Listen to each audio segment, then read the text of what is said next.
Diduga jadi penyebab terjadinya banjir bandang di kawasan Puncak, sebuah bangunan lokasi wisata di Puncak dibongkar. Proses pembongkaran pun diwarnai kericuhan lantaran warga yang pro pembongkaran terlibat adu mulut dengan sejumlah warga yang bekerja di lokasi wisata.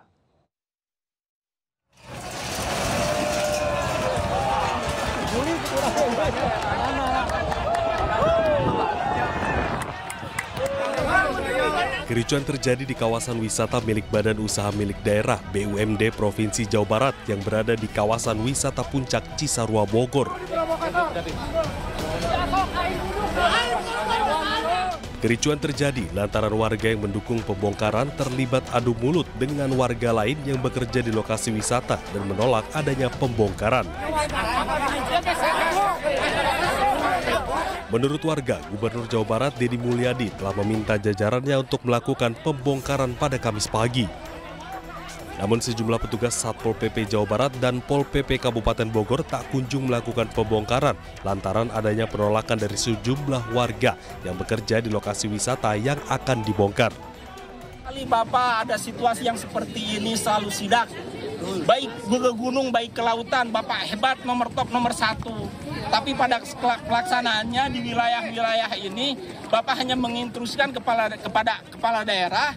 Kepala daerahnya cara remeh ngajar dogoe, diem saja gitu bahasa Indonesia nama.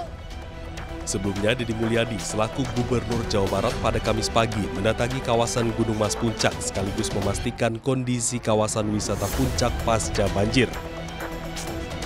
Dalam video yang diunggahnya, Deddy Mulyadi memastikan tidak ada tebang pilih meski bangunan milik BUMD. Ini kita lagi di areal rekreasi apa sih namanya?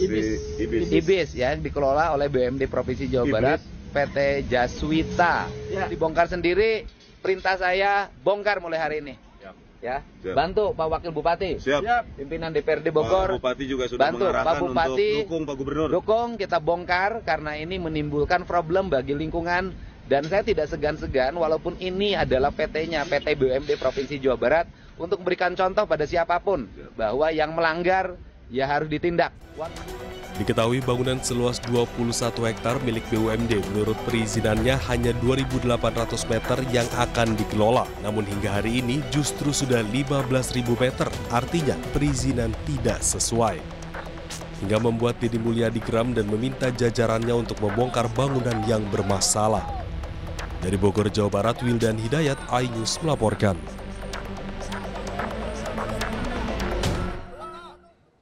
Sebelumnya, kekesalan warga atas adanya bangunan wisata di wilayah Puncak sempat viral di media sosial. Warga mempertanyakan lambannya petugas dalam melakukan pembongkaran, meskipun sudah ada instruksi pembongkaran dari Gubernur Jawa Barat Deddy Mulyadi.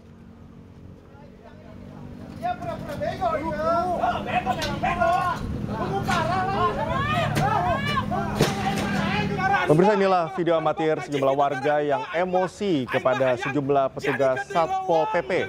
Warga merasa kesal lantaran Satpol PP terkesan lamban dalam melakukan pembongkaran lokasi wisata Hibis Fantasi. Menurut warga, petugas terkesan lamban dan tak berani melakukan pembongkaran, meskipun Gubernur Jawa Barat Deddy Mulyadi telah menginstruksikan pembongkaran. Kalau dalam kaitan dengan itu kan dari Kementerian LH bukan dari Pemprov, bukan dari Pemprov. Selain dibongkar oleh Pemprov Jawa Barat, lokasi wisata di Puncak Bogor, Jawa Barat yang diduga menjadi biang kerok banjir bandang disegel Kementerian Lingkungan Hidup. Penyegelan dilakukan karena proyek lokasi wisata mengakibatkan perusakan lingkungan.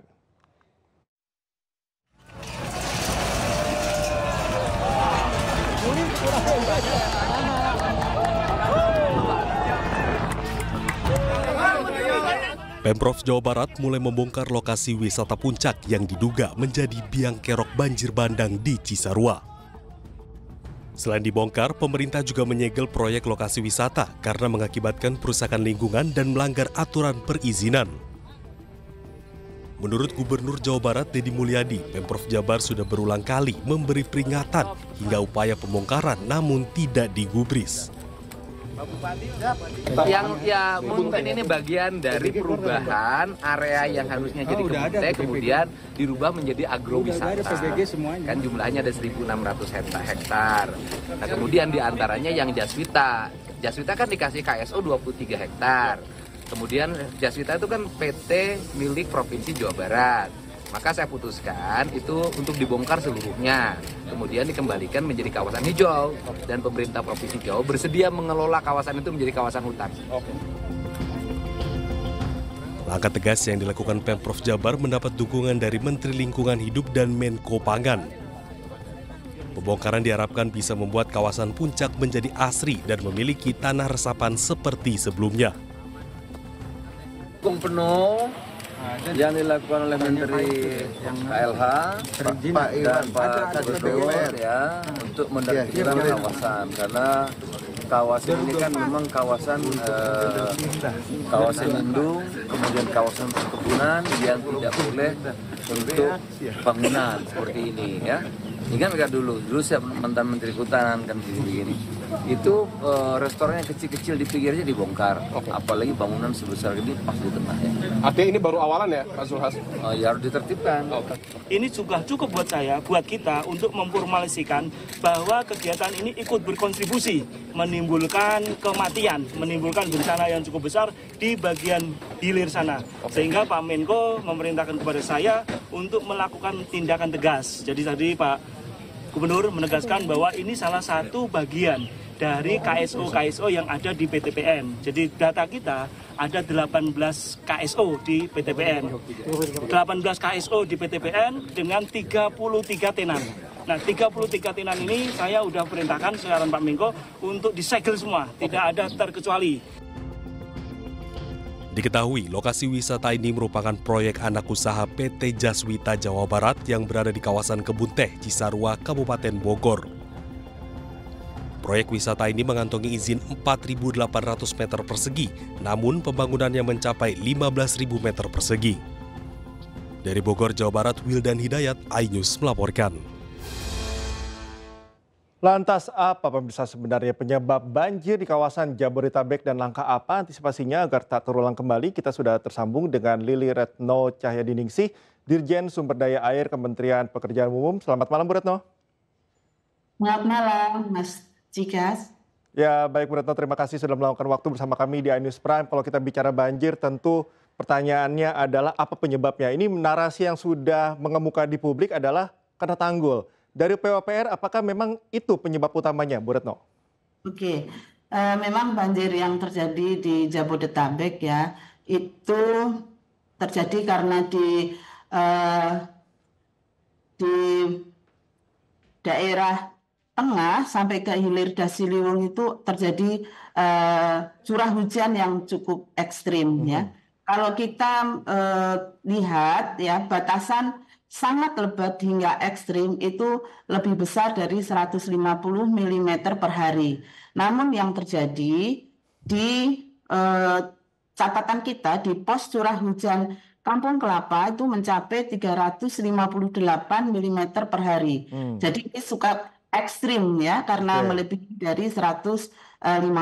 Kemudian pada di pos Perkebunan Gunung Mas itu 167 mm per hari dan di Cilember 113,5 mm per hari. Jadi memang hujannya ini sangat ekstrim ya, sangat lebat dan ekstrim begitu ya.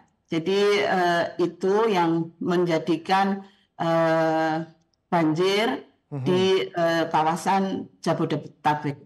Artinya memang tanggul yang ada saat ini tidak cukup mampu untuk menahan debit air yang cukup banyak begitu, bisa dikatakan seperti itu, Bu?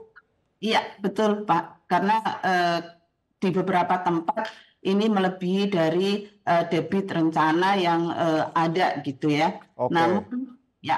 Oke, Bu Retno tahan dulu, kita akan lanjutkan perbincangan usai jeda dan pemirsa tetaplah bersama kami usai jeda. Kami akan segera kembali. Tetaplah di iNews Prime.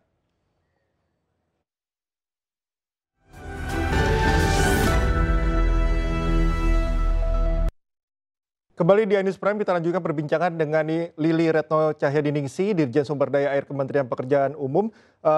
Bu Retno, tadi kita sudah membahas mengenai tanggul. Saat ini juga yang menjadi permasalahan atau menjadi topik masyarakat adalah alih fungsi lahan atau banyaknya pembangunan tempat wisata, misalnya seperti yang terjadi di kawasan Puncak. Seberapa besar pengaruhnya terhadap banjir? Apalagi kalau kita bicara mengenai pelanggaran dari alih fungsi lahan, Bu.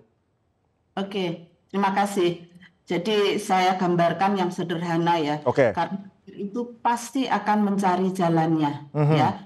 Kalau katakanlah rumah kita bocor sedikit, tapi kita nggak terus tangani, nanti lama-lama itu akan mungkin plafon kita akan jebol. Begitu pula dengan air ya. Air pasti akan di daerah resapan ya. Di daerah resapan kalau diserap dengan baik, maka dia akan jatuh di tempat yang pas gitu ya. Tetapi kalau daerah resapannya ditutup, dia kan pasti akan mencari jalan yang lain ya.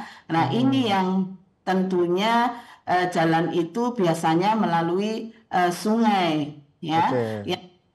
Makanya ini yang tadi terhadap tutupan lahan ya, itu akan mempengaruhi resapan air ke tanah ya, sehingga air akan mencari jalannya ya, karena tadi air mempunyai kemampuan untuk mencari jalannya. Nah, jalan ini yang harus tidak boleh dikutak-kutik gitu ya Mas ya. Misalnya di sungai, katakanlah ya, sungai juga harusnya juga sungai. Nah, yang terjadi kan ini di atasnya sudah penuh, yang tadinya resapan, yang harusnya untuk air, tetapi sudah tertutup oleh lahan, ya, tertutup oleh bangunan mungkin ya. Nah, ini tutupan lahan ini yang menyebabkan air tidak menyerap, tapi langsung ke jalan-jalannya ya. Nah, ini jalan tentunya yang lebih rendah dan dia bisa lewat gitu kan. Nah ini